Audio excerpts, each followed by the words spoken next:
अस्सलामुअलैकुम। मारिया कुंवर बलराज और धनपत राय से तफरीह ले रही थी। दोनों उसके लिए बावले हो रहे थे और वो जुबैरी की टेलीपैथी के जरिए दोनों को तमाशा बनाना चाहती थी। वो उनके साथ उनकी कार में सैर व तफरीह ले जाना चाहती थी। दोनों की ख्वाहिश थी कि वो उस पर पहले हाथ साफ करें। वो दोनों कार के पास आई। कुंवर बलराज ने मारिया के लिए अगला दरवाज़ा खोला। धनपत राय ने कहा, तुम दोनों आगे बैठोगे, मैं तन्हा पीछे नहीं बैठूंगा, हम तीनों अगली सीट पर बैठेंगे। मारिया ने कहा, सॉरी, मैं दोनों के दरमियान नहीं रहूंगी, मैं अकेली पिछली सीट पर बैठूंगी। वो पिछली सीट का दरवाज़ा खोलकर अंदर बैठ गई। वो दोनों अगली सीट पर यह सोचकर आ गए कि आगे जाकर इसे अगवा किया जाएगा। दोनों खुश थे कि वो उनके प्राइवेट बंगले में पहुंचाई जाएगी। अहमद जुबैरी ने कहा, तुम शेरवानी के मिशन में चीन आ रही थी, अब यहाँ दो आशिकों के दरमियान तमाशे कर रही हो। ये तमाशे तुम्हारी टेलीपैथी की मदद से कर रही हूँ, बड़ा मज़ा आ रहा है। ये दोनों बहुत ख़तरनाक हैं, बड़े इख्तियारात के मालिक हैं, मुझ जैसी लड़कियों को एक चुटकी में मसल सकती हैं, मगर तुम्हारी टेलीपैथी ने इन पहाड़ों को मेरे लिए चूंटी बना दिया है। क्या तमाशे करने के लिए इंडिया रह जाने का इरादा है? तुम नया पासपोर्ट और वीज़ा तैयार कराओगे तब यहाँ से जा सकूंगी। पासपोर्ट और वीज़ा तैयार हो चुका है। कल शाम 7 बजे हांगकांग जाने वाली फ़्लाइट में तुम्हारी सीट कन्फर्म हो चुकी है। इसका मतलब है नए पासपोर्ट की तस्वीर के मुताबिक मुझे अपना चेहरा तब्दील करना होगा, मेकअप का सामान खरीदना होगा। तुम आज रात गुजारने जहाँ रहोगी वहाँ मेरा एक आदमी मेकअप का सामान और पासपोर्ट वगैरह लेकर पहुँच जाएगा। वो पिछली सीट पर खामोशी से बैठी हुई सोच के जरिए जुबैरी से बातें कर रही थी। धनपत राय ने कहा, शांति हमसे दूर होकर खामोश हो गई है। मैं पिछली सीट पर जाकर इससे बातें करूंगा तो इसकी तन्हाई दूर हो जाएगी। कुंवर बलराज ने कहा, बेशक तुम पीछे चले जाओ, शांति आगे आएगी, मैं उसकी तन्हाई दूर करता रहूंगा। धनपत राय ने उसे घूर कर देखा, फिर दिल में कहा, तन्हाई तो सिर्फ मैं दूर करूंगा, अब यह चिड़िया उड़ने वाली है। आखिर चिड़िया के उड़ने का वक्त आ गया। एक रास्ते पर अचानक एक बड़ी सी वैन ने आकर उस कार का रास्ता रोका। उस वैन के दरवाजे खुले। 3 मुसल्लह अफराद ने तेजी से बाहर आकर कुंवर बलराज और धनपत राय को गन पॉइंट पर रखा। तीसरे ने पिछला दरवाज़ा खोला। मारिया खुद ही कार से निकलकर वैन में जाकर बैठ गई। देखते ही देखते खूबसूरत चिड़िया फुर्र हो गई। कुंवर बलराज ने कहा, मैं अच्छी तरह समझ रहा हूँ, वो तुम्हारे आदमी हैं, मेरी शांति को ले गए हैं। मेरे नहीं, तुम्हारे आदमी थे, ज़्यादा चालाक न बनो। तुम्हें यकीन हो गया था कि शांति मेरी तरफ माइल हो रही है, इसलिए तुमने अगवा कराया है। उल्टा चोर कोतवाल को डांटे। मैं चोर हूं तो तुम डाकू हो, श्यामी डाकू। अचानक 2 गाड़ियां आकर उस कार के आगे पीछे रुक गईं। उन गाड़ियों में से कई गनमैन बाहर आए। उन्होंने कुंवर बलराज को और धनपत राय को निशाने पर रखते हुए पूछा, लड़की कहाँ है? हम लड़की के लिए परेशान हैं, उसे तुम्हारे जैसे लोग ले गए हैं। उन्होंने इधर उधर दूर तक देखा, मारिया नजर नहीं आई। वह दौड़ते हुए अपनी गाड़ियों में गए। फिर वो गाड़ियां वहां से चली गईं। कुंवर बलराज ने पूछा, मिस्टर रॉय, ये कौन थे जो शांति को ले गए और ये कौन थे जो उसे लेने आए थे? तुम ऐसे पूछ रहे हो जैसे मैं उन सबको जानता हूं। वो कार से उतरते हुए बोला, तुम्हारी कार पर लानत है, मैंने यहां बैठकर गलती की है। कुंवर बलराज ने मुस्कुराते हुए गाड़ी स्टार्ट की, फिर तेजी से ड्राइव करता हुआ चला गया। उसके जाते ही धनपत राय भी मुस्कुराने लगा। दोनों खुश थे कि शांति उनके प्राइवेट बंगले में पहुंचाई जा रही है। उसका खास मातिया राजा राव कार ले आया। उसने कार में बैठते हुए पूछा, वो शांति को ले गए? सॉरी सर, अभी मुझे फ़ोन पर मालूम हुआ कि हमारे आदमी कुंवर बलराज की कार के पास गए थे, लेकिन कार में शांति नहीं थी। इसका मतलब है पहले आने वाले और उसे अगवा करने वाले कुंवर के आदमी थे। दूसरी तरफ कुंवर बलराज ने फ़ोन के जरिए अपने खास मातियत से पूछा, क्या खबर है? शांति को बंगले में पहुंचा रहे हो? वैसे तुम्हारे आदमी पहले ना आते तो उस कमीने के आदमी उसे ले जाते, उसे बुरी तरह नाकामी हुई है। सर, पहले मेरी बात सुन लें, मेरे साथ कुछ अजीब सी बात हो गई है। मैं शांति को अपनी कार में ले जा रहा था। मेरे एक मातियत ने कहा कि शांति राजी खुशी जा रही है, इसकी निगरानी की ज़रूरत नहीं है। ये कहकर शांति के पास बैठे हुए दोनों मातियत गाड़ी से उतर गए। मैंने गाड़ी आगे बढ़ा दी। वो वाकई बड़े आराम से पिछली सीट पर बैठकर जा रही थी। तुम इतनी लंबी बातें क्यों कर रहे हो? जल्दी बोलो, क्या कहना चाहते हो? सर, मैं आपसे इनाम नहीं लूँगा, मैं इनाम का हकदार नहीं हूँ।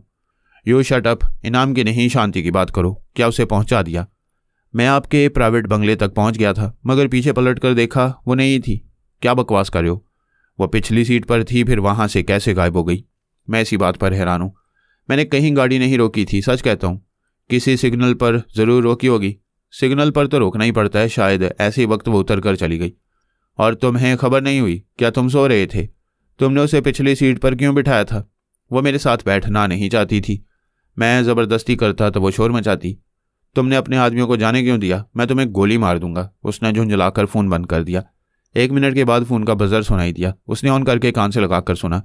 दूसरी तरफ से धनपत राय कह रहा था, तुम बहुत बड़े कमीने हो, पहले जो लोग आए थे और शांति को ले गए थे वो तुम्हारे अपने आदमी थे।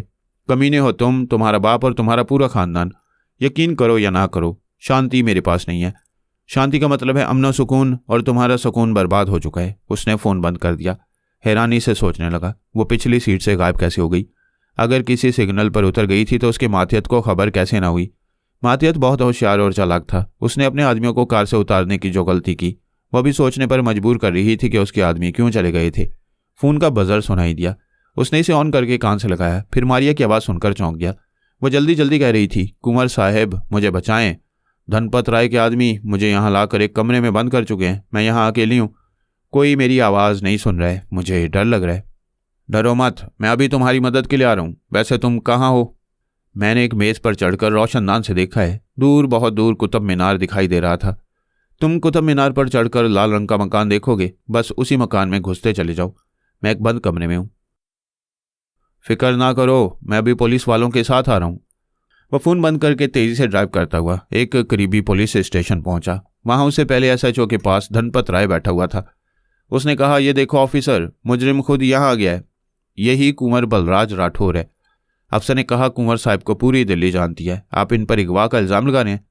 कुंवर बलराज ने कहा, यह मुझ पर इल्ज़ाम लगा रहा है, जबकि इसने मेरी मेहमान शांति को अगवा किया है। ऑफिसर, तुम मेरे साथ कुतुब मीनार चलो। वहाँ कहीं करीब ही एक लाल रंग का मकान है। वहाँ शांति को कैदी बना कर रखा है। धनपत राय ने कहा, यह झूठ बोलता है। इसी ने शांति को कैदी बना कर रखा है। जिस मकान में उसे कैद किया है वो लाल किले के कहीं करीब ही है। अफसर ने कहा, जस्ट अ मिनट, बहुत दिन हो गए, मैंने कुतुब मीनार और लाल किला नहीं देखा है। मैं पहले लाल किला देखूंगा, फिर कुतुब मीनार की तरफ जाऊंगा। वह तीनों वहां से रवाना हुए। धनपत राय ने लाल किले के करीब एक मोहल्ले में पहुंचकर कहा, शांति ने मुझे फ़ोन पर इस लाल गेट वाले मकान का बताया था। अफसर ने कहा, आप दोनों गाड़ी में तशरीफ़ रखें, मैं अभी आता हूँ। वो लाल गेट वाले मकान के हाथी में आया। एक शख्स मकान से बाहर आ रहा था। अफसर ने कहा, मैं कनॉट पैलेस थाने का SHO हूँ। मुझे खबर मिली है कि तुमने शांति नामी लड़की को यहाँ छुपा रखा है। उसे यहाँ लाओ। उससे शख्स ने हैरानी से कहा, यह आप क्या कह रहे हैं? उसकी बात अधूरी रह गई। अहमद जुबैरी उसकी आवाज़ सुनते ही दिमाग में पहुंच गया। वो जुबैरी की मर्जी के मुताबिक बोला, ओ शांति देवी, वो मेरे घर में थी, फिर ये कहकर चली गई कि बलराज साहनी ने बुलाया है। बलराज साहनी फिल्मों का बहुत बड़ा अदाकार था। वह स्वर्गवास हो चुका है। शांति ने कुंवर बलराज कहा होगा। तुम गलत बोल रहे हो, नाम सही याद करो। मुझे अच्छी तरह याद है, उसने बलराज साहनी कहा था। इस नाम का कोई दूसरा हो सकता है? कुंवर बलराज और धनपत राय वहां आ गए। कुंवर ने कहा, जब मुझ पर इल्ज़ाम है तो मुझे मालूम होना चाहिए कि तुम कैसी इंक्वायरी कर रहे हो। ये क्या कह रहा है? ये कह रहा है यहाँ शांति थी, फिर बलराज साहनी से मिलने चली गई। धनपत राय ने चुटकी बजाते हुए कहा, साबित हो गया कि यहाँ शांति थी। उसे यहाँ लाकर छुपाया गया था, मगर अब उसे छुपाने की जगह बदल दी गई है। उस शख्स ने कहा, उसे छुपाया नहीं गया था, वो अपनी मर्जी से आई थी फिर चली गई।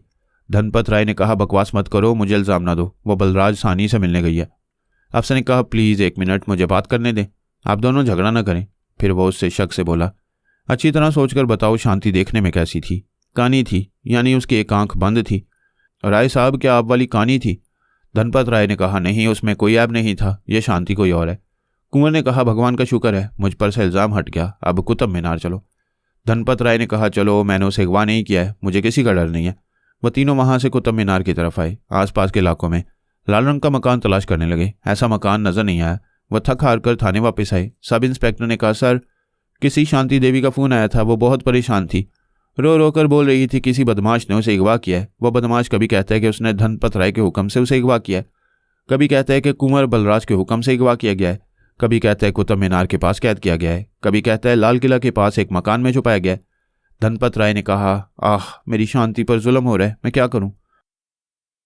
कुंवर ने कहा, वो तुम्हारी शांति नहीं है, शांति से पहले मेरी दोस्त हुई थी। अफसर ने कहा, आप दोनों उसे चाहते हैं, अब वो उसे चाहेगी जो बदमाश के चुंगल से उसे रिहाई दिलाएगा। आप दोनों वसीज राय के मालिक हैं, आप चाहें तो पूरे दिल्ली की पुलिस को अलर्ट करके उसे आज रात तलाश कर सकते हैं। वो दोनों कस्में खाकर कहने लगे कि वो तमाम रात शांति को तलाश करते रहेंगे। मारी एक 5 स्टार होटल के कमरे में थी। बाबा साहब के इदारे के एक जासूस उसके लिए पासपोर्ट, वीज़ा और मेकअप का सामान ले आया था। वो पासपोर्ट की तस्वीर के मुताबिक अपना चेहरा तब्दील कर रही थी। उसके दीवानों ने उसे एक रात में ढूंढ निकालने का अहद किया था, लेकिन क़यामत तक उसे पहचान नहीं सकते थे। वह तमाम रात उसे तलाश करते रहे। उनके साथ दर्जनों मातियतों की गाड़ियां आगे पीछे थीं। मकान, दुकान, होटल, क्लब, कुमारखाने और शराब खाने जहां शुबा होता, वहां पुलिस वाले उनके हुक्म से छापे मार रहे थे। वो दोनों शराब पी रहे थे और एक दूसरे को गालियां दे रहे थे। उन्हें दूसरी सुबह रेस के मैदान में जाना था। वो बेतहाशा पीने के बायस मदहोश होकर अपनी अपनी कार में सो गए थे। अपने मातहतों से कह दिया था कि वो सो जाएं, तभी उन्हें रेस के मैदान में ले जाएं, फिर रेस शुरू होने पर उन्हें जगा दें। उन्होंने हुक्म के मुताबिक उन्हें जगा दिया। अहमद ज़ुबैरी के हदायत के मुताबिक बाबा साहब के 10 सुरागरसां घोड़े दौड़ाने वाले एक जॉकी के दिमाग में पहुंच गए। संजीदा मसाइल में मसरूफ़ रहने वाले उन सुरागरसानों को इदारे से इजाज़त दी गई थी कि वो मारिया के मामले में तफरी के तौर पर कुछ वक्त गुजार सकती हैं। वह सब बाबा साहब के दायरे में थे, किसी न किसी मिशन पर जाने वाले थे। इससे पहले उन्हें एक दिलचस्प तफरी का मौका मिल गया। वो बड़ी हिकमत अमली से एक जॉकी के अंदर पहुंच गए थे। रेस शुरू होने से पहले मारिया ने कुंवर बलराज और धनपत राय को बारी बारी फ़ोन पर कहा था, तुम दोनों कुत्तों से बदतर हो। जवान और हसीन लड़की को हासिल करने के लिए कमीनगी की इंतहा कर देते हो। अगर मैं मोम की मरियम होती तो तुम दोनों मेरी इज्जत की धज्जियां उड़ा देते। इसके बरक्स मैं तुम्हें तमाम रात कुत्तों की तरह दौड़ाती रही हूँ। एक ने गुस्से से कहा, अच्छा तो तुम हमें उल्लू बना रही थी। मैं तो पुलिस वालों पर हैरान हूँ कि वो कैसे उल्लू बन गई। क्या इतनी सी बात अकल में नहीं आई कि अगवा होने वाली लड़की को तुमसे बातें करने के लिए फ़ोन की सहूलत कभी नहीं मिल सकती। मैं फ़ोन करने के लिए आज़ाद थी और फिर हर मामले में आज़ाद थी और हूँ। दूसरे ने कहा, एक बार हमें मिल जाओ, फिर हम तुम्हें तवाइफों के बाजार में बिठा देंगे। मुझे ढूंढ लो, मैं इसी रेस कोर्स के पवेलियन में हूँ और यहाँ से तुम सब की रकम डबोकर डर्बी के 50 लाख जीत कर जाऊँगी। झूठ मत बोलो, तुम हमारे चुंगल में फंसने के लिए यहाँ कभी नहीं आओगी। मैं यहाँ भेस बदल कर एक खूबरू जवान के साथ हूँ और ये बता दूँ कि आज की रेस एक ईमानदार रईस जीतेगा। उसने इस शहर में कई फलाही इदारे कायम किए हैं, यतीम और लावारिस औरतों और बच्चों के लिए आश्रम तामीर किए हैं। उस रईस का नाम सौलत मिर्ज़ा है। वह सौलत मिर्ज़ा से वाकिफ़ थे क्योंकि वो भी रेस खेलने का शौकीन था। रेस जीतने के सिलसिले में जितनी हेरा फेरी होती है वो सब की गई थी। बड़ी बड़ी रकमें देकर कई जॉकीज़ को हारने पर राज़ी किया गया था ताकि वो रेस जीत सकें। जब रेस शुरू हुई तो कुंवर बलराज और धनपत राय को पूरा यकीन था कि वही मैदान जीतने वाले हैं। उनके घोड़े कभी आगे जा रहे थे, कभी पीछे हो रहे थे। घोड़े दौड़ाने वाले जॉकियों के दिमागों को टेलीपैथी जानने वाले दौड़ा रहे थे। वह तमाम जॉकी उनके ज़रिए से रहकर कभी अपने घोड़े तेज़ी से दौड़ाते हुए आगे निकल रहे थे, कभी रफ्ता रफ्ता सुस्त हो जाते। सिर्फ एक जॉकी ऐसा था जो मुसलसल एक ही रफ्तार से अपने घोड़े को दौड़ा रहा था। आखिरी राउंड में वही घोड़ा सबसे आगे निकल गया। कुंवर बलराज और धनपत राय झुंझला गए। वो जगह जगह शांति को ढूंढते फिर रहे थे। मारिया की पेशगोई के मुताबिक थोड़ी देर के बाद ऐलान किया गया कि सौलत मिर्ज़ा ने डर्बी की रेस जीत ली है। वह हैरान रह गए। उनकी समझ में नहीं आया कि यह सब कुछ कैसे हो गया। उस रात वो शांति को गालियां देते रहे और खूब पीते रहे। मारिया ने फ़ोन के जरिए कहा, मैं जानती हूँ तुम दोनों भौंक रहे हो, तुम्हारे मुंह से कुत्तों की तरह राल टपकती जा रही है। भौंकते रहो, मुझे ना काट सके किसी कमज़ोर को काटते रहो। मैं तुम्हारे इंडिया से बहुत दूर जा रही हूँ। बैड लक यू गाय। मारिया एक फ़्लाइट में अपने महबूब अहमद ज़ुबैरी की तरफ परवाज़ कर रही थी। इस फ्लाइट में शिवानी अपने 2 सुरागरसानों के साथ सफ़र कर रही थी। उसने स्कॉटलैंड यार्ड के डीजी से रब्ता करके कहा था कि वो हांगकांग जा रही है। वहाँ अपनी एक मजबूत टीम बनाकर चीन की तरफ जाएगी। अमरीकी अकाबरीन से कहा जाए कि मजबूत टीम बनाने के लिए कम से कम 2 टेलीपैथी जानने वालों को शिवानी की मातहती में दिया जाए। अब जो कुछ होने वाला था वो हांगकांग पहुंचकर होने वाला था। दानिशमंदी का तकाजा है कि दोस्त बनाए जाएं, किसी को दुश्मन ना बनाया जाए। लेकिन एल्पा ने इंतहाई बुरे हालात में बॉबी स्मिथ जैसे वफादार को बेवफाई पर मजबूर कर दिया। एल्पा के सर के पिछले हिस्से से वह तिलिस्मी कील निकल चुकी थी। टेलीपैथी जानने वाले दुश्मन उसके दिमाग में आसानी से आ सकते थे। बॉबी ने अपने सर से वो कील निकालने से इनकार किया, फिर उसे अस्पताल में छोड़कर चला गया। एल्पा को ये इत्मीनान था कि पारस उसका मामूल और कैदी है, उसके दिमाग में नहीं आएगा। पारस बड़ी खामोशी से उसके दिमाग में था और उसके ख्यालात पढ़ रहा था। उसे पहले तो यह अहम बात मालूम हुई कि अल्पा, जैकी हंटर और बॉबी स्मिथ के सरों के पिछले हिस्सों में कीलें पेवस्त की गई हैं। इन तिलिस्मी कीलों के बायस तमाम टेलीपैथी जानने वाले उनके दिमागों तक पहुंचने में नाकाम रहते हैं। फिर यह मालूम हुआ कि अल्पा का खुफिया महलनुमा बंगला कहाँ है। उस बंगले में बहुत सी अहम दस्तावेजात छुपा कर रखी गई थी। उनमें ट्रांसफार्मर मशीन का नक्शा भी है। उसी बंगले में एक तहखाना है, वहाँ अल्पा ट्रांसफार्मर मशीन तैयार कराना चाहती थी। अफसोस के बड़ी तवील जदोजहद और दिन रात की मेहनत के बावजूद वो ट्रांसफार्मर मशीन हमेशा की तरह एक ख्वाब बनकर रहने वाली थी। पारस ने अहम मालूमात हासिल करते ही अपने सुरागरसानों में से 2 सुरागरसानों को अल्पा के खुफिया बंगले का पता बताया। 2 और सुरागरसानों के साथ खुद रॉबिन्सन स्ट्रीट के एक बंगले में गया। उस बंगले में जैकी हंटर को छुपा कर रखा गया था। दरवाज़ों को मुकफ्फल किया गया था। वो दरवाजे का लॉक तोड़कर अंदर पहुंचा तो जैकी एक कमरे में शराब का जाम उठाए पी रहा था। उसने पूछा, कौन हो तुम लोग? पारस ने ख्याल ख्वानी की परवाज़ की। ये देखना चाहता था कि उसके दिमाग में पहुंच सकेगा या नहीं। वो ना पहुंच सका। उसने कहा, हम तुम्हारी मदद करने आए हैं। तुम अल्पा के गुलाम बने हुए हो। तुम्हारे सर में एक कील घुसी हुई है, तुम उसे निकाल नहीं पा रहे हो, हम उसे निकालेंगे। उसने कहा, नहीं, ये मेरी मुहाफिज कील है। कोई मेरे अंदर नहीं आ सकता, कोई मेरे ख्यालात पढ़ नहीं सकता। मैं ये कील निकालने नहीं दूंगा। दोनों सुराग रसां उसके पास पहुंच गए। एक ने दोनों बाजुओं में उसे जकड़ लिया, दूसरे ने उसके सर के पिछले हिस्से से वो कील निकाल दी। पारस ने ख्यालख्वानी की। इस बार वो उसके दिमाग में पहुंच गया। वो गुस्से से सोच रहा था कि उसके पास एक रिवॉल्वर है, वो इन तीनों को जिंदा नहीं छोड़ेगा। पारस ने कहा, तुम्हारा रिवॉल्वर दूसरे कमरे में है, वहां कैसे जा सकोगे? तुम्हारे दिमाग पर हमारी हुक्मरानी है। वो परेशान होकर बोला, तुम सब पछताओगे। मैडम एल्पा को मालूम होगा तो वो तुम सबको मार डालेगी, फिर मेरे सर के पीछे ऐसी दूसरी कील ठोंक देगी। वो कील ठोंकने वाला जादूगर मर चुका है और तुम्हारी एल्पा अस्पताल में है। हम तुम्हें उसकी गुलामी से निजात दिला रहे हैं। क्या तुम खुश नहीं हो? क्या तुम आज़ाद रहकर अपनी बेटी से मिलना नहीं चाहते?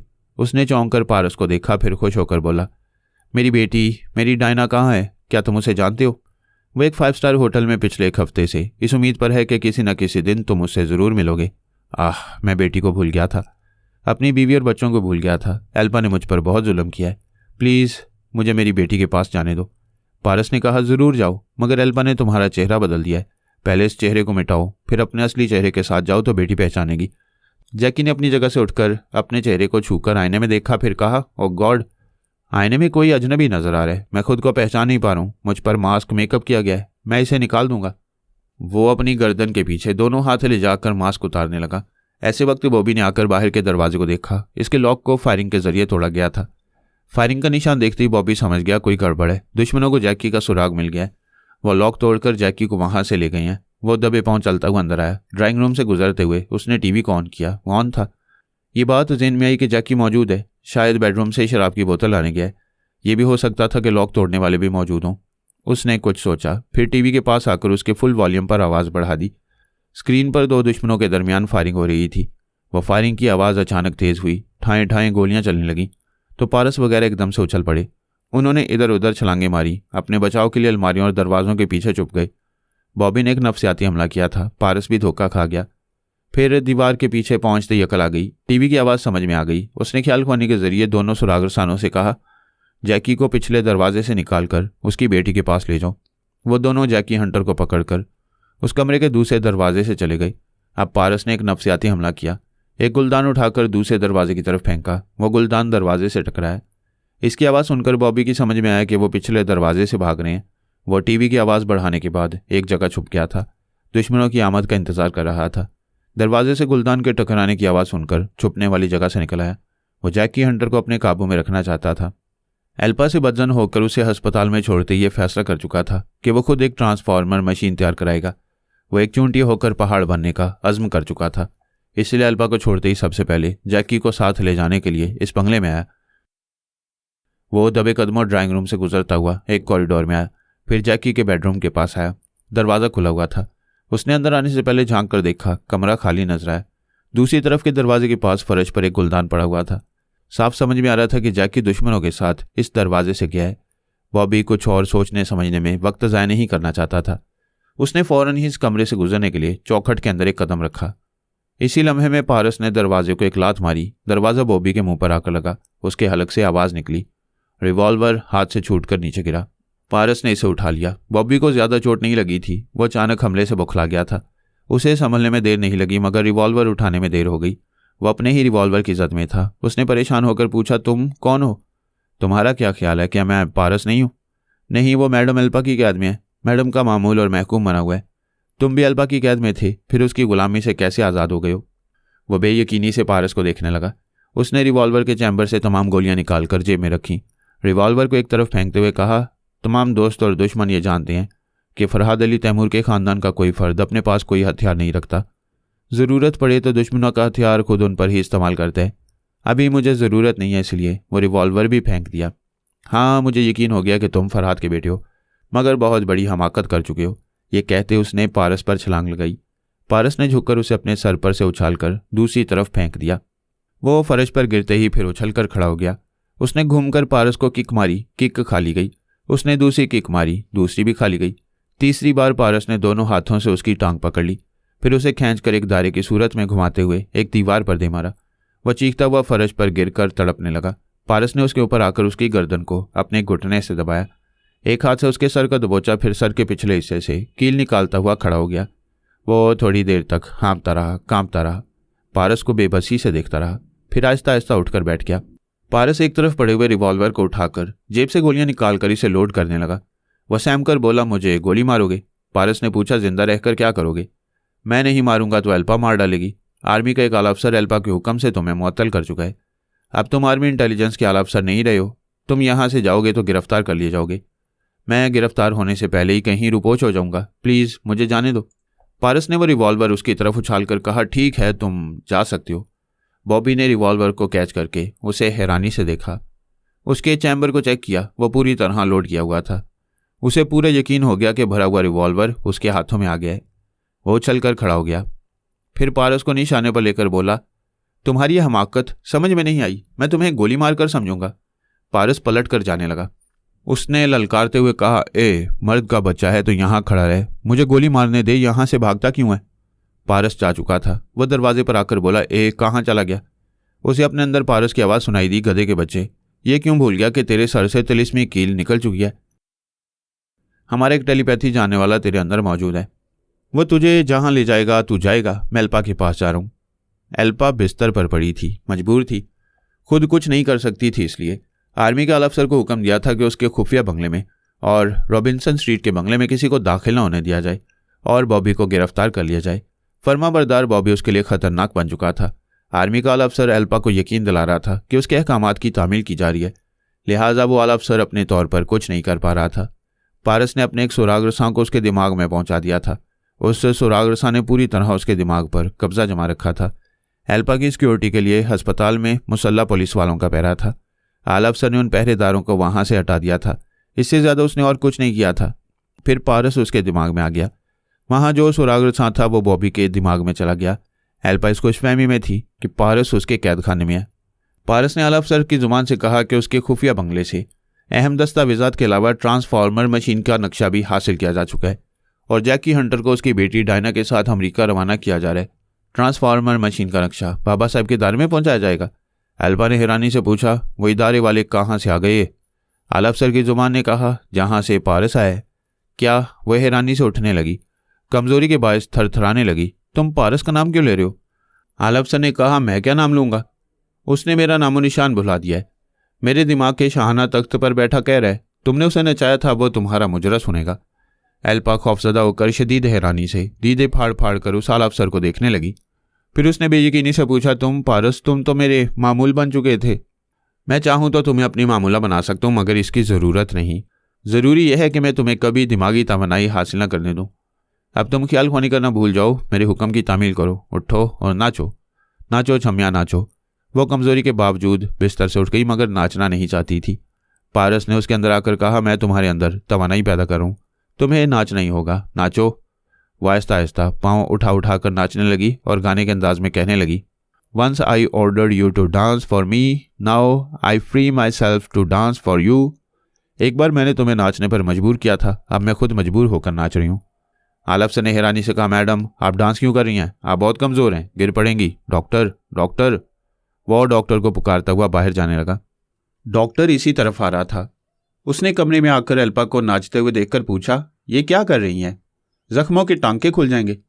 वो कमज़ोरी के बायस आहिस्ता आहिस्ता नाचती हुई बोली, नाचने वालियों के घुंघरू टूट जाते हैं, मेरे टांके टूटेंगे तो टूटने दो, मुझे नाचने दो।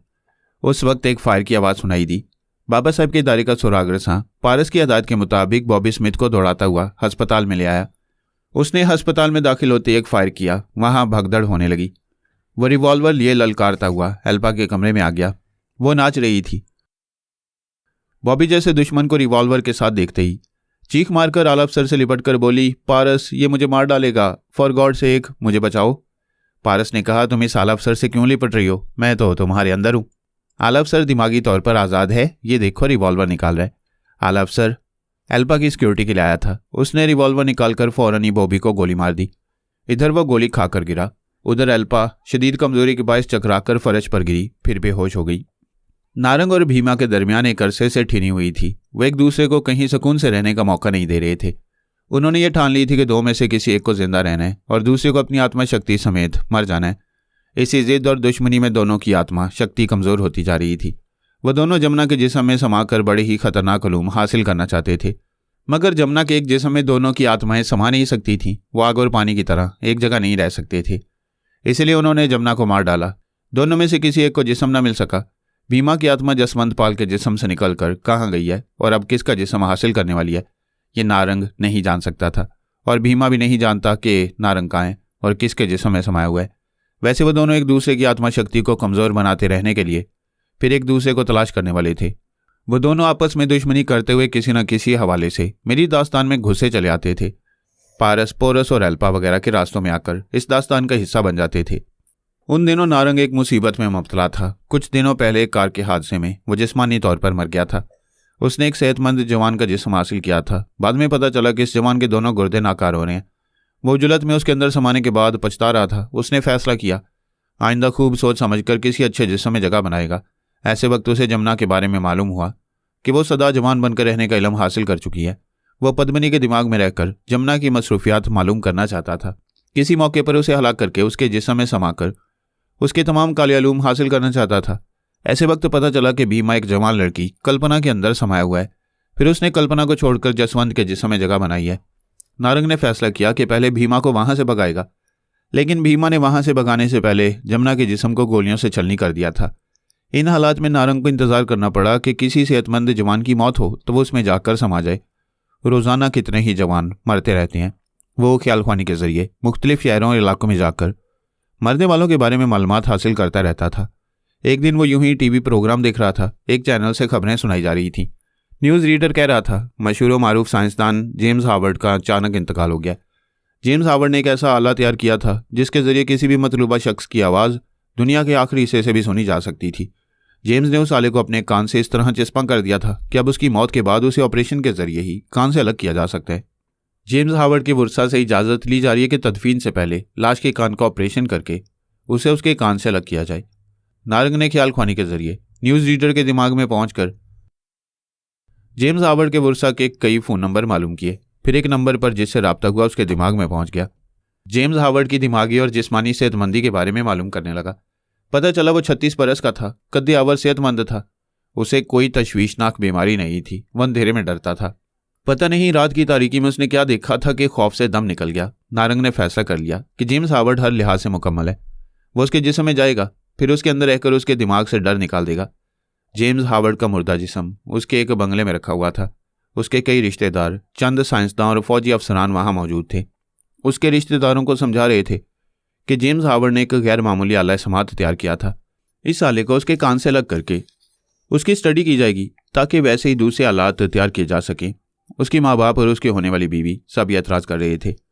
मरने वाले को ऑपरेशन करने की इजाज़त नहीं दे रहे थे, लेकिन सरकारी तौर पर हुक्म दिया गया कि इस गैर मामूली आला समात को मुर्दे के साथ मिट्टी में ना मिलाया जाए। फौजी अफसरान इसे ऑपरेशन थिएटर पहुंचाने के लिए एक स्ट्रेचर पर डालकर ले जा रहे थे।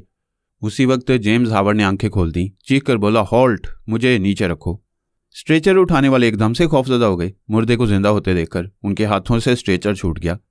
मुर्दा नीचे गिरते उठकर बैठ गया। सभी लोग हैरानी से और बेयकीनी से उसे आंखें फाड़ फाड़ कर देखने लगे।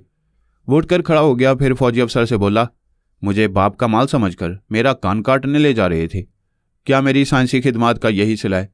इस तरह आंखें फाड़ फाड़ कर क्या देख रहे हो कि अब भी मेरा कान काटोगे? बाहर जाओ और प्रेस वालों को अंदर भेजो। प्रेस रिपोर्टर्स और फोटोग्राफर्स आ गए। कई फ्लैश लाइट की रोशनियां जलने बुझने लगीं। उसकी तस्वीरें उतारी जा रही थीं, सवालात किए जा रहे थे। वो जवाबन कह रहा था, पहले उन डॉक्टरों का मुहासबा करो जिन्होंने मेरी मौत की तस्दीक की थी। दरअसल यह साजिश थी। मुझे मुर्दा जाहिर करके मेरे कान से आला समात निकालने की प्लानिंग की गई थी। मुझे मौत नहीं आई थी, मैं कोमा में था। उसके माँ बाप और रिश्तेदार खुश हो रहे थे। उसकी मंगेतर मुस्कुराकर उसे देख रही थी। बेचारी नहीं जान सकती थी कि अपने मर्द के धोखे में दूसरे मर्द को देख रही है और वही उसका मुकद्दर बनने वाला है। नारंग ने प्रेस वालों से कहा, मैं अभी कोमा से निकला हूँ, कमज़ोरी महसूस कर रहा हूँ, प्लीज़ मुझे आराम करने का मौका दें, मेहरबानी होगी। वो उनसे निजात हासिल करके अपने रिश्तेदारों से बोला, मैं अपने बेडरूम में जा रहा हूँ, अब आपसे सुबह मुलाकात होगी। वो एक बेडरूम में आकर बिस्तर पर लेट गया। जेम्स हार्वर्ड को अपने तौर पर सोचने दिया। वो सोचने लगा, ये मुझे क्या हो गया था? थोड़ी देर तक अपने आप से यूं गाफिल हो गया था जैसे मर चुका हूँ। ओ गॉड, मेरे साथी साइंसदान और फौजी अफसरान मुझे मुर्दा समझकर आला समात हासिल करने के लिए मेरा कान काटना चाहते थे। मुझे उनकी बातें सुनना चाहिए। वह एक साइंसदान का तस्वुर करके उसकी तरफ ध्यान देने लगा। ऐसे वक्त उसके कान में उस साइंसदान की गुफ्तगू की आवाज़ सुनाई देने लगी, जैसे कान से फ़ोन का रिसीवर लगाओ और वह फ़ोन पर उसकी बातें सुन रहा हो। वो साइंसदान अपने 2 साथियों से कह रहा था। 2 डॉक्टरों ने उसकी मौत की तस्दीक की थी। मैंने भी उसके सीने पर हाथ रखकर देखा था। दिल की धड़कनें बंद हो गई थीं। ताज्जुब है, जो 1 घंटे तक मुर्दा पड़ा रहा वो जिंदा कैसे हो गया। दूसरे ने कहा उसका बयान है कि वो कोमा में था, जबकि कोमा जैसी अलामतें नहीं थीं। वो बेशक व शुबा मर चुका था। हम सोच रहे थे उसके कान से आला समात निकाल लेंगे, फिर वैसे ही दूसरे आलात तैयार कर लेंगे। कमबख्त, उस आले की तकनीक और प्रोसेस नहीं बता रहे। बहाने करता है कि अभी इस आले को आजमा रहे। आजमाइश पूरी होगी, कामयाबी होगी तो हमें फार्मूला बताएगा। हम उसके खिलाफ बोल रहे हैं ऐसा तो नहीं है कि वो हमारी बातें सुन रहा हो। वो अभी अपने माँ बाप और रिश्तेदारों की भीड़ में होगा। उसे हमारी बातें सुनने की फुर्सत नहीं मिलेगी। जेम्स हावर्ड ने उनकी तरफ से ध्यान हटा दिया। फिर उनकी आवाज़ें बंद हो गईं, जैसे उसने फ़ोन का रिसीवर क्रैडल पर रख दिया हो। उसकी मंगेतर दरवाज़ा खोलकर अंदर आई। मुस्कुराकर बोली, तुमने सभी को बेडरूम में आने से मना किया है। मैं देखने आई हूँ कि मेरी क्या हैसियत है। क्या मैं वापस जाऊँ? वो करीब आने लगी। वह दोनों बाजू फैलाकर बोला, आओ सीने से लग कर देखो, मेरा दिल धड़क रहा है या नहीं, मैं जिंदा हूँ या नहीं। वो हंसती हुई और करीब आ गई। फिर बोली, मैंने ये बात तुमसे मनवाई थी कि शादी से पहले हम दूर दूर रहेंगे। इस तरह मोहब्बत बढ़ती रहेगी। नारंग उसके अंदर पहुंचकर चोर ख्यालात पड़ने लगा। वो सोच रही थी, मैं इससे दूर जाना चाहती हूँ। ये मुझे छूने, पकड़ने और जकड़ने के चक्कर में रहता है। मेरे वालिदैन इसकी शोहरत और दौलत को देखकर मेरी शादी से कर रहे हैं। मुझे तो विक्की अच्छा लगता है। कितनी बार इसे अपनी तरफ माइल करने की कोशिश करती रही, मगर वो किसी और का दीवाना है। मैं जेम्स से दामन बचाती हूँ, विक्की मुझसे कतराता है। वो चुपचाप खड़ी सोच रही थी और जेम्स हावर्ड हैरानी से सोच रहा था, कैसी अजीब सी बात है। मुझे ऐसा लग रहा है जैसे मैं सूजी के दिमाग में पहुंच गया हूँ और वो जो सोच रही है उसे मैं सुन रहा हूँ। इस तरह किसी के दिमाग में पहुंचने को और ख्यालात पढ़ने को टेलीपैथी कहते हैं। क्या मैं सचमुच अभी सूजी के ख्यालात पढ़ रहा था? क्या मुझे आप ही आप ये इल्म आ गया? सूजी ने पूछा, चुप क्यों हो? क्या मुझे छूना जरूरी है? सिर्फ बातें करो। जेम्स ने पूछा, क्या विक्की छूना चाहे तो तुम तन मन से राजी हो जाओगी? सूजी ने चौंक कर घबरा कर उसे देखा, फिर पूछा, कौन विक्की?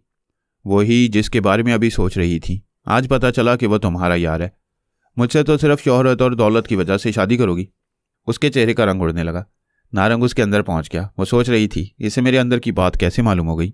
ये हजारों मील दूर की बातें और आवाज़ें सुन लेता है, लेकिन दिमाग के अंदर की बातें सिर्फ टेलीपैथी जानने वाले ही सुन सकते हैं, और इसने कभी टेलीपैथी सीखी नहीं।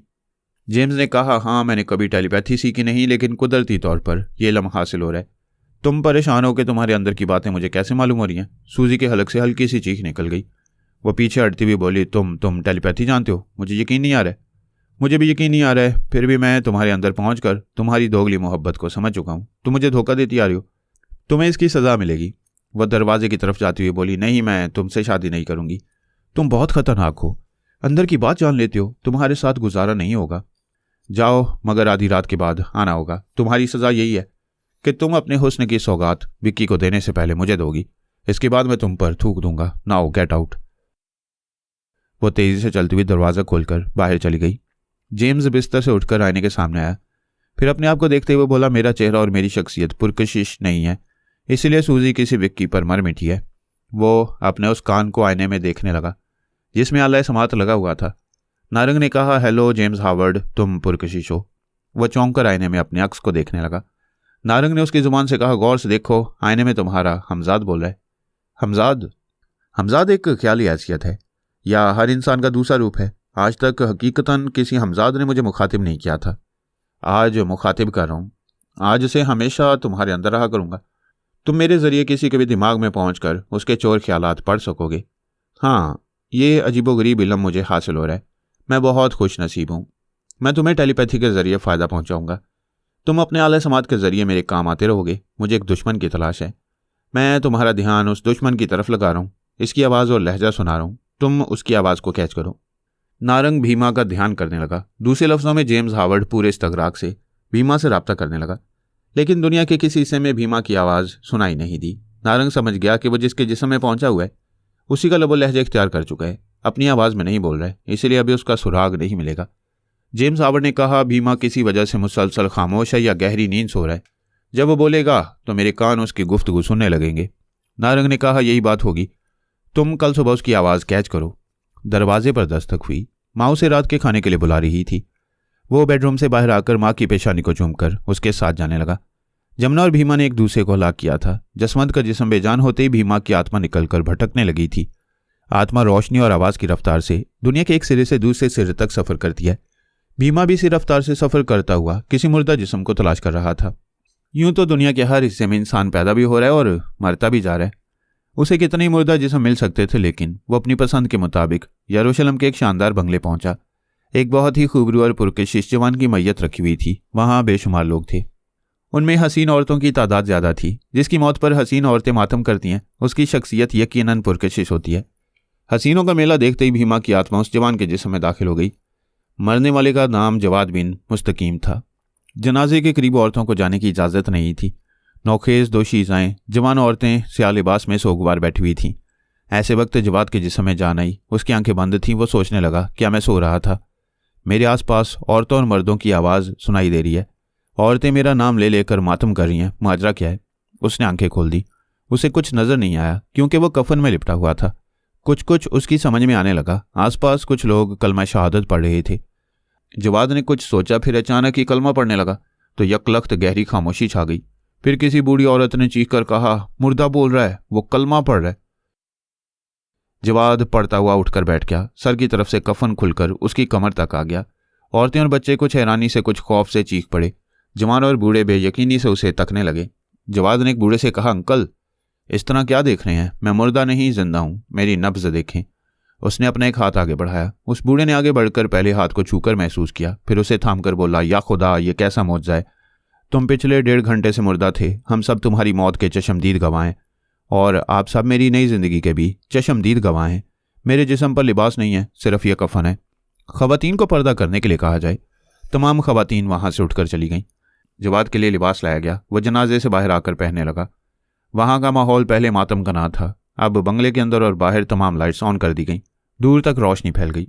मौसीकी गूंजने लगी। औरतों के हंसने, नाचने और गाने की आवाज़ें आ रही थीं। भीमा खामोशी से जवाद के ख्यालात पढ़ रहा था। उसकी हिस्ट्री मालूम कर रहा था। पता चला वो इश्तिहारात की दुनिया का टॉप मॉडल है। पिछले 5 बरसों से लाखों डॉलर कमा रहा है। करोड़पति बन गया है। वह ऐसा मुकम्मल खूबरू जवान है कि हसीन तरीन औरतें अपना गुरूर भूलकर उसके सामने दिल हार जाती हैं। औरत हो या मर्द, सभी उसे चाहते थे। उसके ऐसे अकीदतमंद थे जैसे वो आसमान से उतर कर आने वाली मखलूक है। उसके हर हुक्म की तामील करते थे। उसकी किसी बात पर एतराज़ नहीं करते थे। जवाद के बारे में ऐसी बातें सुनने वाले यकीन नहीं करते थे कि वह जिससे मिलता है उसे अपना महबूब और महकूम बना लेता है। किसी के यकीन ना करने के बावजूद ऐसा ही था। जिसे चाहता था उसे अपने ज़ेरे असर ले आता था। भीमा को उसकी हकीकत मालूम हुई। उसके ख्यालात ने बताया कि वह तकरीबन 7 बरस की उम्र से एक बुजुर्ग की खिदमत करता रहा था। उन्हें तीनों वक्त अपने हाथों से खिलाता पिलाता। बीमारी और कमज़ोरी के दौरान में वो गलीज़ हो जाते थे तो उनकी गलाजतें साफ़ करता था। हर मुमकिन तरीके से उन्हें पाक साफ रखकर इबादत करने के काबिल बनाए रखता था। उसने 10 बरस तक दिन रात उनकी खिदमत की।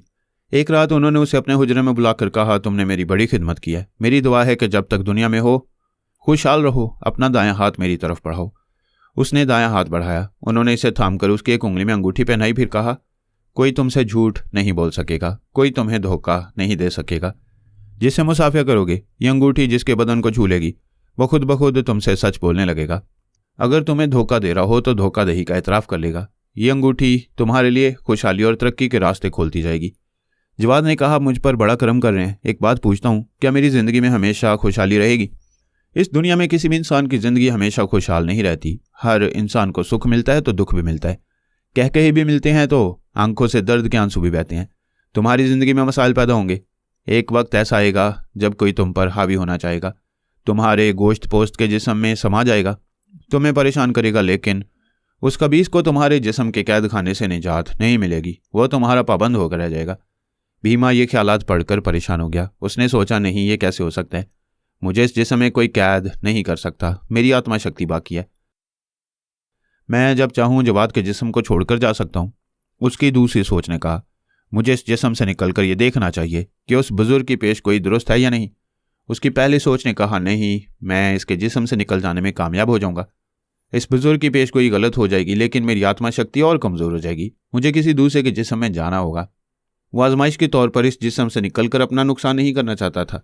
उसने ये तय किया कि कभी कोई मुसीबत आएगी तो जवाद को खुदकुशी के जरिए मरने पर मजबूर करके उसके जिस्म से निकल जाएगा। जवाद अपने रिश्तेदारों और बेशुमार अकीदतमंदों के दरमियान बैठा कह रहा था, एक खुदा की इबादत करो। उस कादर मुतलक की कुदरत को कोई नहीं समझ सकता। मैं नहीं समझ सकता कि मुझे आर्जी तौर पर मौत क्यों आई थी, और तुम नहीं समझ सकते कि ये नई ज़िंदगी मुझे क्यों मिली है और कैसे मिली है। मेरी आर्जी मौत से पहले भी दुनिया यही थी। नई जिंदगी पाने के बाद भी दुनिया यही है, दुनिया का कुछ नहीं बिगड़ता, हमारा बिगड़ता है। एक दिन हमारी जिंदगी छीन जाती है। लिहाजा यूं बिगड़ने से पहले नमाज पढ़ो, अल्लाह ताला की इबादत करो, नमाज का वक्त हो चुका है, आओ आज हम मस्जिद अक्सा में नमाज अदा करें। वो सब उठ गए, उसके पीछे मस्जिद अक्सा की तरफ जाने लगे। ख़वातीन बंगले के अंदर बाजमात नमाज के लिए तैयार होने लगी। भीमा परेशान हो गया। वो स्याह मातमी लिबास में हसीनों का मेला देख कर आया था। जवाद के अंदर समाकर समझ रहा था कि फ़लस्तीनी हसीनाओं के साथ ज़िंदगी बड़ी रंगीन गुजरेगी, लेकिन वो एक आबिद के अंदर आ गया था, और वो आबिद ऐसा इबादत गुजार था कि अपने साथ दूसरों को भी मस्जिद की तरफ ले जा रहा था। भीमा की सबसे पहली ज़रूरत यह थी कि पहली फुर्सत में जवाद को किसी वीराने की तरफ ले जाए, फिर आत्मा शक्ति को मुकम्मल करने के लिए 40 दिनों तक मंत्रों का जाप करता रहे। उसने जवाद के अंदर कहा, रुक जाओ। जवाद ठिठक जाने के अंदाज में ज़रा रुका, फिर अपने लोगों के साथ चलने लगा। भीमा ने कहा, मैं कहता हूँ रुक जाओ, हमें 40 दिनों तक किसी वीराने में रहना है, तुम नहीं जानते मैंने तुम्हें नई जिंदगी दी है। जवाद ने सोच के जरिए कहा, जिंदगी देने वाला सिर्फ खुदा है। मुझे अपने बुजुर्ग की पेशगोई याद है, उस पेशगोई के मुताबिक एक खबीस मेरे अंदर समा गया है। आत्मा ये रूह में खबासत नहीं होती। तुम काले इल्म के जरिए अपनी आत्मा को नापाक करने की नाकाम कोशिश करते रहते हो। आज से तुम्हारी आत्मा मेरे अंदर धुलती रहेगी, मुसफ़ा और पाक होती रहेगी। भीमा सोच में पड़ गया, हे भगवान, मैं कहाँ आकर फंस गया हूँ। मुझे इसके दिमाग में ऐसी बेचैनी और ऐसी हलचल पैदा करना चाहिए कि ये घबरा कर मेरा मामूल बनने पर मजबूर हो जाए। वो उसके दिमाग में ऐसी हलचल पैदा करने लगा जैसे नीलमा कभी नासरा के दिमाग में पैदा करती थी। उस पर पागलपन तारी कर देती थी या उसे मौत की दहशत में मुब्तला कर देती। जवाद ने सोच के जरिए पूछा, क्या तुम योगा जानने वालों के दिमागों को नुकसान पहुंचा सकते हो? वो बोला, नहीं पहुंचा सकता। तुम योगा जानते हो, लेकिन मैं तुम्हारे दिमाग में पहुंचा हुआ हूँ। ताजुब है, तुम्हारा दिमाग मुतासिर क्यों नहीं हो रहा? मेरे एक हाथ की उंगली में एक बरगजीदा बुजुर्ग का दिया हुआ हथिया है। मेरा दिल, मेरा दिमाग इस ईमान परवर अंगूठी के ज़ेरे असर है। मेरे अंदर खामोश रहो और अपनी आदतें बदलते रहने की अच्छी कोशिश करते रहो। वो सोच के जरिए बोलता हुआ मस्जिद अक्सा के अहाते में दाखिल हो गया। पोरस ने आंद्रे साइमन और उसके 2 टेलीपैथी जाने वाले साथियों तक अपने सुराग रसानों को पहुंचाकर बहुत बड़ा कारनामा अंजाम दिया था। उनका सिर्फ एक साथी बेकर ब्राइट गिरफ्त में आने से पहले ही कहीं रुपोश हो गया। बाबा साहब के दायरे के सुराग रसां अमरीकी अकाबरीन और अमरीकी टेलीपैथी जाने वालों को अपना मामूल बनाकर इस खुफिया अड्डे तक पहुंच गए थे, जहां ट्रांसफार्मर मशीन छुपा कर रखी गई थी। उन सुराग रसानों ने वहां अपने आलेकारों से ट्रांसफार्मर मशीन के पुर्जे अलग कर दिए थे, फिर उन्हें समुंदर में फेंकवा दिया था। जनाब तबरेज़ी ने पोरस को मुखातिब करते हुए कहा, आफरीन है तुम पर। जमहूरिया चीन में ट्रांसफार्मर मशीन तैयार की जा रही है। तुमने ऐसे वक्त अमरीकी टेलीपैथी जाने वालों को मामूल बनाकर उन्हें मजबूर और बेबस कर दिया है। अब उनमें से कोई जमहूरिया चीन जाकर वहां ट्रांसफार्मर मशीन की तैयारी में रुकावटें पैदा नहीं करेगा। पोरस ने कहा, अमेरिका के अलावा चीन के दूसरे मुखालफिन भी हैं, वो रुकावटें पैदा करेंगे। इस सिलसिले में हदायत चाहता हूँ। स्कॉटलैंड यार्ड के जासूस चीन की तरफ महवे सफ़र हैं। इस सिलसिले में अमरीकी अकाबरीन के ख्यालात पढ़ो। इसके अलावा एक अरसे तक रूपोश रहने वाला तेज पॉल फिर मंजर-ए-आम पर आएगा। उसने हुकूमत फ्रांस से मुआहदा किया है, जिसकी रूह से वह चीन में ना ट्रांसफार्मर मशीन बनने देगा और ना ही चीन के किसी बाशिंदे को टेलीपैथी सीखने देगा। तेजपाल बहुत ही ज़हीन, हाजिर दिमाग और ज़बरदस्त प्लान मेकर था। तेजपाल की रहनुमाई में 4 टेलीपैथी जाने वाले थे। उनमें से एक का नाम बैजोन, दूसरे का नाम जोसेफ विस्की, तीसरे का नाम माइक मूरो और चौथे का नाम बडी रॉबर्ट था। जनाब तबरेज़ी की इत्तला के मुताबिक तेजपाल ने हुकूमत फ्रांस से दोस्ताना मुआहदा किया था और अब इस मुआहदे के मुताबिक अपने 4 टेलीपैथी जाने वालों के जरिए जमहूरिया चीन में मसाइल पैदा करने वाला था। पोरस ने अपने एक सुराग रसां से कहा, तेजपाल और उसके 4 टेलीपैथी जाने वालों का सुराग लगाओ। वह चीन जाने वाले होंगे या मुखालफाना कार्रवाइयों के लिए चीन में अपने आलेकार पैदा करे होंगे। पोरस उसे हदायत देकर एक अमरीकी टेलीपैथी जाने वाले के दिमाग में पहुंचा, फिर एक आमिल की हैसियत से बोला, स्कॉटलैंड यार्ड वालों से मुआहदा किया गया था। उनकी एक टीम जमहूरिया चीन के लिए रवाना हुई थी। टीम की लीडर शिवानी भास्कर ने हमसे एक टेलीपैथी जाने वाले का मुतालबा किया। मौजूदा दौर में उसे एक ख्याल खोनी करने वाले की ज़रूरत है। शिवानी को इतला दो, तुम्हारे एक टेलीपैथी जाने वाला लेजी गार्ड उसे हांगकांग में मुलाकात करेगा। हमारे किसी भी टेलीपैथी जाने वाले को शिवानी के पास नहीं जाना चाहिए। क्यों नहीं जाना चाहिए? शिवानी की आंखें गैर मामूली और ख़तरनाक हैं। वो जिसकी पेशानी को घूर कर देखती है वो अपनी पेशानी में हरारत महसूस करता है, फिर बेख्तियार उसके सामने अपने अंदर की तमाम ढकी छुपी बातें बोलने लगता है। वो जिसे एक बार देख लेती है उससे हज़ारों मील दूर होने के बावजूद अपनी आंखों से उसे तस्कीर कर लेती है। फिर तो वाकई बड़ी ख़तरनाक है। सिर्फ इतना ही नहीं, वो जहरीली भी है। ये सब कुछ हमने उसके स्कॉटलैंड यार्ड के सर्विस रिकॉर्ड से मालूम किया है। उसके बारे में और कोई ख़ास बात? यही 2 ख़ास बातें हैं, गैर मामूली ख़तरनाक आंखें जो गुलाम बना लेती हैं और उसका जहरीलापन। All right. शिवानी को इतला दो कि लेजी गार्ड उसकी टीम में शामिल होने के लिए हांगकांग पहुंच रहा है, जबकि लेजी गार्ड की एक डमी वहां जाएगी, हम उसे धोखा देंगे। पोरस ने मुझे मुखातिब किया, पापा आप कैसे हैं? बखैरियत हूं, तुमने कैसे याद किया?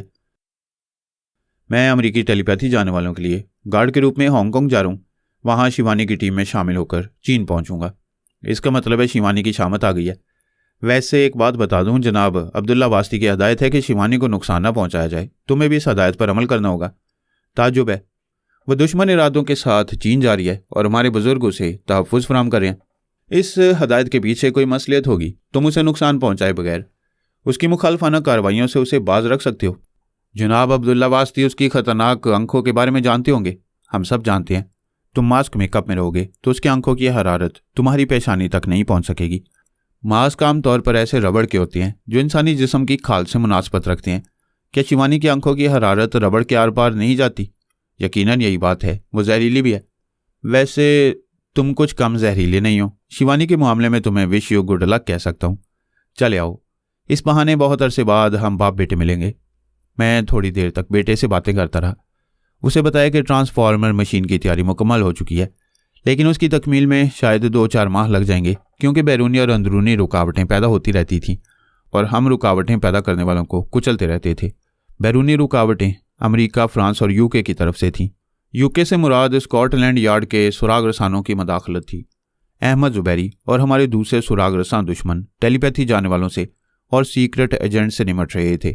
जनाब अब्दुल्ला वास्ती बीजिंग से कुछ दूर बाबा फरीद वास्ती के नाम से एक नए इदारे की इमारतें तामीर करवाने में मसरूफ़ थे। दलेर अफरीदी उनके साथ मसरूफ़ रहता था। उनसे योगा की मशकें सीखने के अलावा जिम्नास्टिक की मशकें करता रहता और मार्शल आर्ट सीखता रहता। उसने लिली से शादी कर ली थी। ट्रांसफार्मर मशीन का काम बड़ी राजदारी से शुरू हुआ। कोशिशें की गई थी कि जहां वो मशीन तैयार हो रही है उस खुफिया अड्डे का इल्म किसी को ना हो। मैं, अली और दूसरे चंद सुराग रसां टेलीपैथी के जरिए उस अड्डे में काम करने वालों के चोर ख्यालात पढ़ते रहते थे। वहाँ काम करने वालों में आर्मी के 2 अफसरान, 3 मैकेनिक और 6 मुसल्लह सिक्योरिटी गार्ड्स थे। उन पर यह पाबंदी आई थी कि जब तक मशीन तैयार नहीं होगी वो बीजिंग शहर अपने घरों में नहीं जाएंगे, ना ही फ़ोन के ज़रिए या फैक्स के ज़रिए अपनी बीवियों, बच्चों और दूसरे रिश्तेदारों से रब्ता करेंगे। इतनी पाबंदियों के बावजूद जो चोर होते हैं वो चोर रास्ते निकाल लेते हैं। जब काम शुरू हुआ तो 1 हफ्ते बाद अली ने मुझसे कहा, पापा एक मैकेनिक कुछ गड़बड़ कर रहा है। अली और पारस ट्रांसफार्मर मशीन के माहिर मैकेनिक थे। अली को मशीन के तमाम पुर्जों और सम्मलिंग के सिलसिले में ठोस मालूमात हासिल थी। उसकी निगरानी में कोई माहिर गलती नहीं कर सकता था। मैंने पूछा, क्या गड़बड़ है? उसने कहा, एक मैकेनिक ने पहले दिन पुर्जों के असेंबलिंग के सिलसिले में जो चार्ट तैयार किया था उसमें चंद गलतियां थीं। मैंने उन गलतियों की निशानदेही की, उन्हें दुरुस्त कराया। उसने आर्मी अफसरान से शिकायत की थी कि वो चीन का बहुत ही तजुर्बेकार माहिर मैकेनिक है, फिर उससे गलतियां क्यों हो रही हैं? मैंने कहा, अफसरान ने उस मैकेनिक को वार्निंग दी थी। वो बेचारा मैकेनिक वाकई परेशान था कि उससे ऐसी गलतियां कैसे हो गई। अली ने कहा, एक छोटा सा पुर्जा भी गलती से अपनी असल जगह न लगे, किसी दूसरी जगह लग जाए तो ये टेलीपैथी सिखाने वाली हसास मशीन अपनी मुकम्मल मतलूबा कारकर्दगी पेश नहीं कर सकेगी।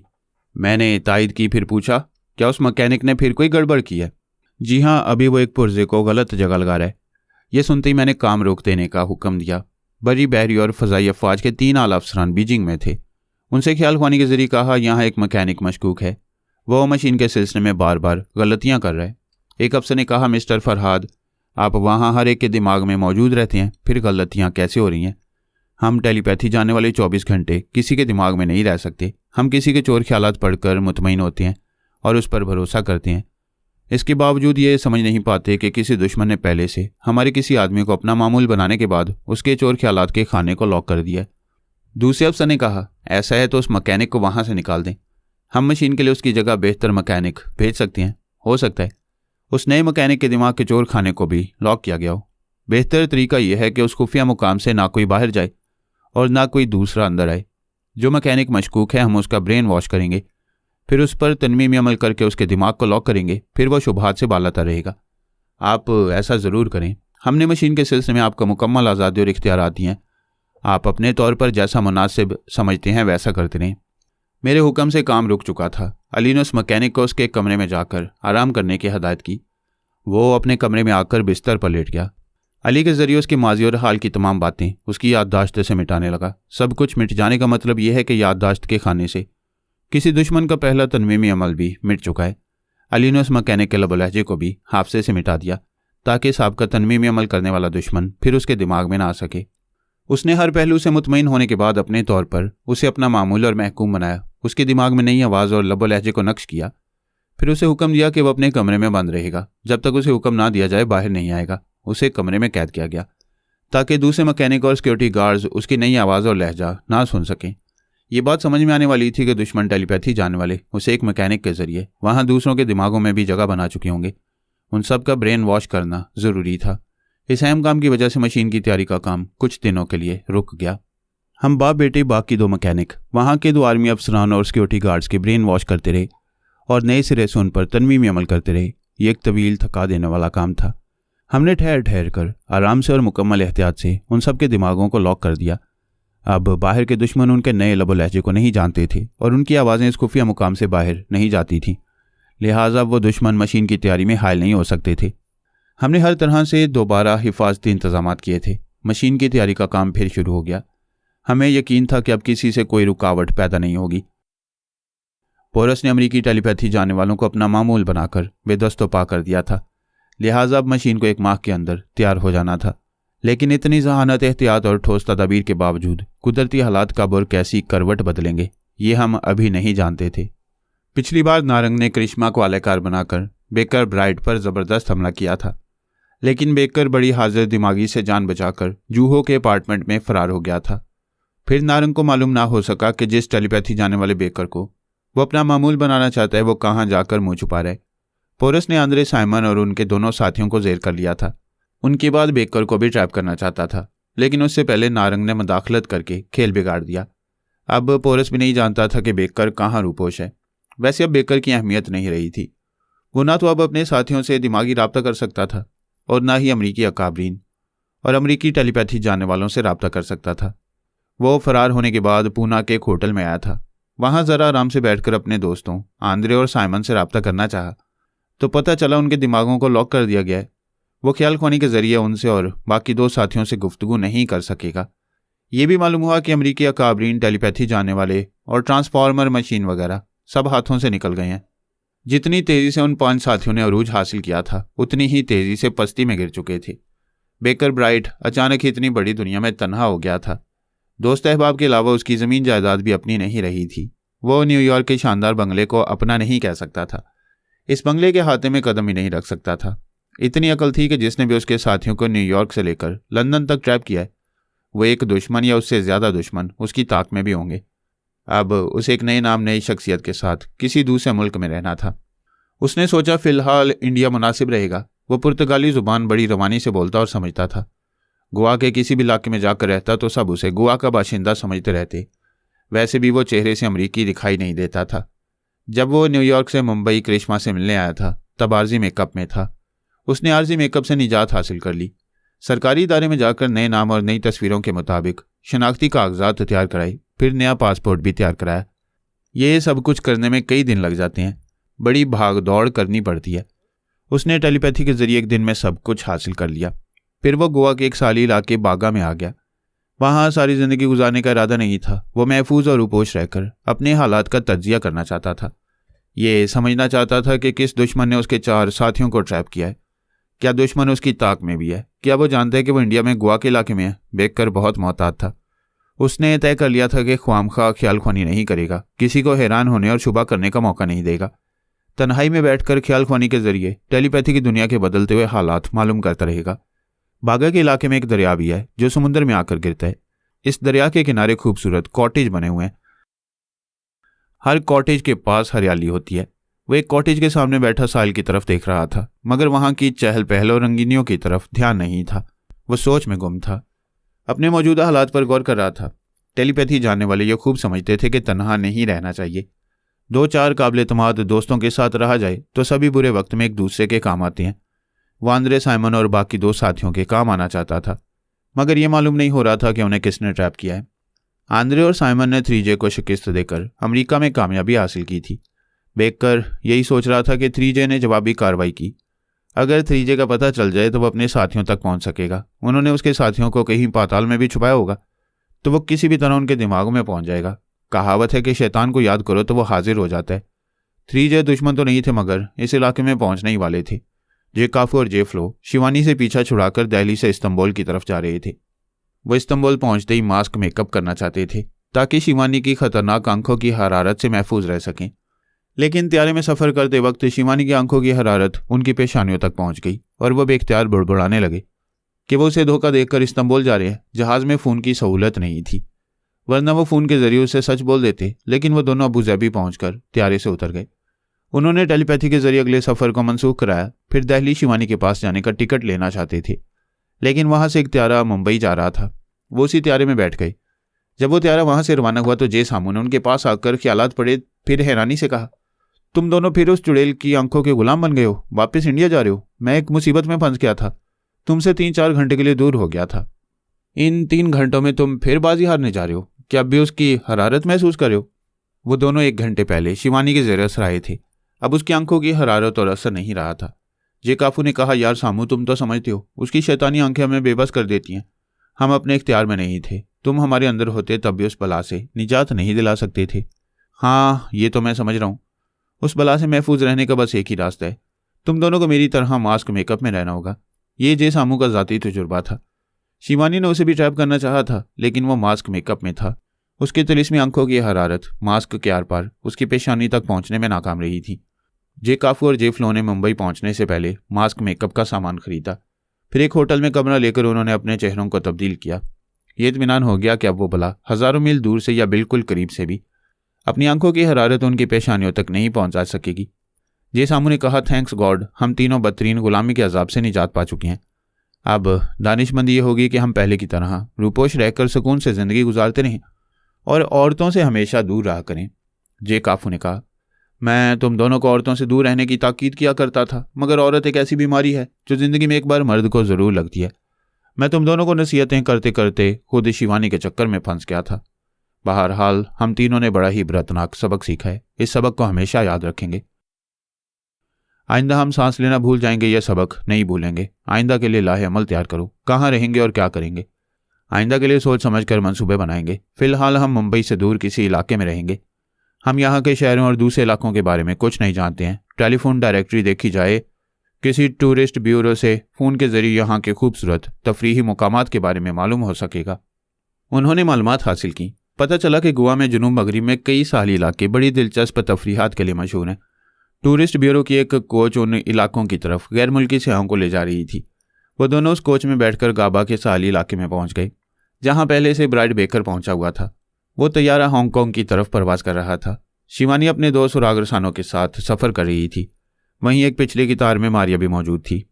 अहमद ज़ुबैरी ने दिल्ली के एक पुलिस अफसर के ख्यालात पढ़कर मालूम किया और मारिया को बता दिया कि शिवानी भी इसी त्यारे में है। ज़ुबैरी ना भी बताता तो मारिया उसे और उसके 2 सुराग रसानों को पहचानती थी, लेकिन शिवानी अब मारिया के बदले हुए चेहरे को नहीं पहचान सकती थी। उसे दिल्ली में तलाश करते करते थक हार कर हांगकांग जा रही थी। वो जे काफू और जे फ्लो को भी तलाश नहीं कर सकी थी। शिवानी ने सोचा चंद घंटों के बाद फिर उन्हें अपने ज़ेर असर आएगी। उस वक्त तक वो रब्ता करने के काबिल हो जाएंगे। 4 घंटे के बाद वो त्यारे में सफ़र कर रही थी। तब उसने बारी बारी जे काफू और जे फ्लो का तस्वुर किया। उनकी पेशानियों को घूर कर देखा। उसे यकीन था कि वो दोनों उसके मोबाइल फ़ोन पर उससे रब्ता करेंगे और यह सच उगल देंगे कि उसे धोखा देकर वो किस मुल्क में गए हैं और जहाँ भी गए हैं अब उसकी गुलामी के लिए वापस आना चाहते हैं। वो इंतज़ार करने लगी। उसकी खुशफहमी ख़त्म होने लगी। वो रब्ता नहीं कर रहे थे। तिलिस्मी आंखों वाली मालकन को घास नहीं डाल रहे थे। वो हैरानी से सोचने लगी, क्या बात है, वो रब्ता नहीं कर रहे हैं? क्या दोनों मर चुके हैं? ऐसे वक्त जे सामू ने उसके एक सुराग रसां के दिमाग में आकर उसे देखा। फिर कहा, हाय शिवानी, तुम्हारे हाथों से 2 तोते उड़ गए हैं। शिवानी ने अपने माथे सुराग रसां को गुस्से से देखा। फिर पूछा, क्या दिमाग चल गया है? मुझसे किस अंदाज में बोल रहे हो? मैं जे सामू बोल रहा हूँ। तुम्हारी मातियत की सिर्फ जुबान हिल रही है। वो परेशान होकर बोली, मेरा मातियत योगा का माहिर है, तुम उसके अंदर कैसे आ गए? तुम जितनी मजबूत टीम बना रही हो वो टीम उतनी ही खोखली होती जा रही है। अमेरिकी टेलीपैथी जाने वाले तुमसे फ़ोन पर रब्ता करते थे। ये जाहिर करते थे कि तुम में से किसी के दिमाग में नहीं पहुंच सकेंगे, मगर उन्होंने दरे पर्दा तुम्हारे दोनों सुराग रसानों को अपना मामूल और महकूम बना लिया। मैं ऐसे वक्त तुम्हारी इस मातियत के दिमाग में आया था जब वो अमरीकी मौजूद था। तब से मैं इस अमरीकी का लबो लहजा अपना कर इन 2 मातियतों के अंदर आता जाता रहता हूँ। ओह गॉड, ये क्या हो रहा है? पहले मारिया ने धोखा दिया, अब तुम दोनों सुराग रसां मेरे लिए काबिल एतमाद नहीं रहे हो। शिवानी, तुम आम आदमियों को और टेलीपैथी जानने वालों को अपना मामूल बनाने की गैर मामूली सलाहियतें रखती हो। बड़ी खतरनाक हो। तुम्हारे अंदर जहर भरा हुआ है। किसी को भी मुंह लगाओगी, दांतों से काटोगी तो वो मर जाएगा। इतनी ज़बरदस्त होने के बावजूद अमेरिकी टेलीपैथी जाने वाले तुम्हें बेवकूफ़ बना रहे हैं, और हम 3J तुम्हारी मुट्ठी में आते आते फिसल गए हैं। तुम हमेशा टेलीपैथी जाने वालों से मात खाओगी। एक बार धोखा खा चुकी हूँ, अब नहीं खाऊंगी। जिस मिशन पर जा रही हूँ वहाँ से लौटूंगी तो तुम 3J को खाक में मिला कर रख दूंगी। तुमने ये कैसे समझ लिया कि चीन से जिंदा वापस आ सकोगी? तुमने हमारे साथ जो कुछ किया उसकी जवाबी कार्रवाई हमारी तरफ से शुरू हो रही है। यह मिशन तुम्हारे लिए आग का दरिया होगा। हम हर कदम पर अंगारे बिछाते रहेंगे।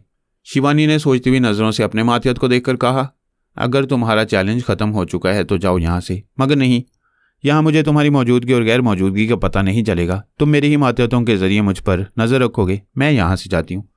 वह अपना मुख्तसर सा दस्ती सामान लेकर वहाँ से उठ गई। आगे पीछे नज़रें दौड़ाईं। पिछले कितारों में चंद सीटें खाली थीं।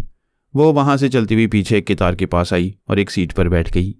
वो मारिया के पास आकर बैठ गई थी।